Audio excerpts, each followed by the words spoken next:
लक्ष्मी नमोऽस्तु ते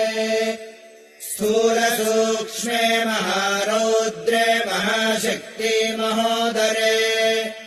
महापापहरे देवी महालक्ष्मी नमोऽस्तु ते पद्मासनस्थिते देवी परब्रह्मस्वरूपिणी परमेशी जगन्माता महालक्ष्मी नमोऽस्तु ते श्वेताम्बरधरे देवी नानालङ्कारभूषिते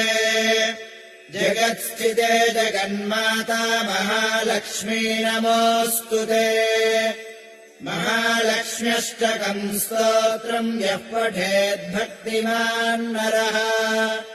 सर्वसिद्धिमवाप्नोति राज्यम् प्राप्नोति सर्वदा एककाले पठेन्नित्यम्